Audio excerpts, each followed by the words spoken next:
Pour éviter le chasseur pervers, la femme s'accroche et se cache dans un bâtiment. Elle pensait qu'elle pouvait s'éloigner du danger, mais elle s'est retrouvée dans l'escalier des oiseaux.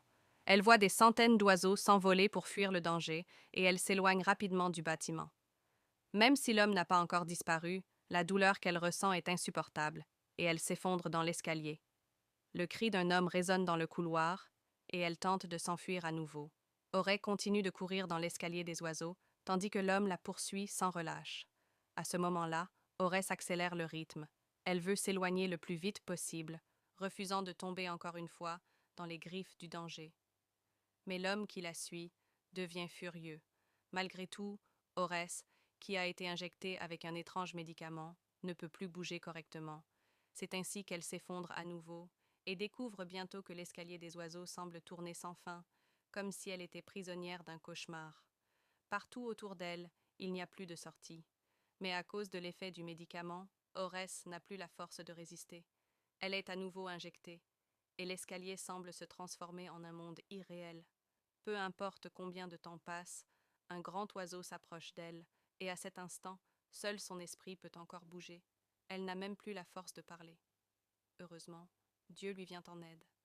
Un vieil homme vivant près de l'escalier découvre Aurès, inconsciente et en danger.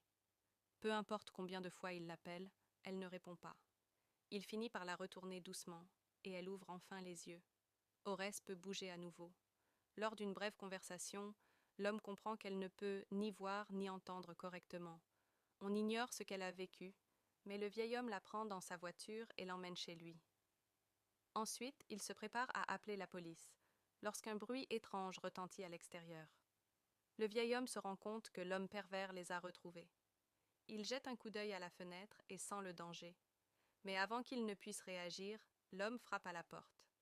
L'inconnu prétend avoir eu un accident et dit que sa femme s'est enfuie. Mais son regard trahit sa vraie nature. Le vieil homme, méfiant, referme aussitôt la porte, rentre chez lui et attrape son téléphone pour appeler la police. Soudain, un autre bruit se fait entendre. Il regarde autour de la maison, cherchant d'où vient le son.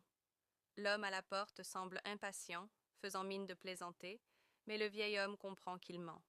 Il lui demande de partir, mais l'autre insiste, prétendant savoir où se trouve Aurès. À ce moment-là, le vieil homme décide de ne plus plaisanter. Il lui ordonne de rendre son téléphone. Quand il le saisit, l'inconnu se jette sur lui et tire. Le vieil homme est touché. Dans un dernier effort, il appelle la police. Une lutte éclate.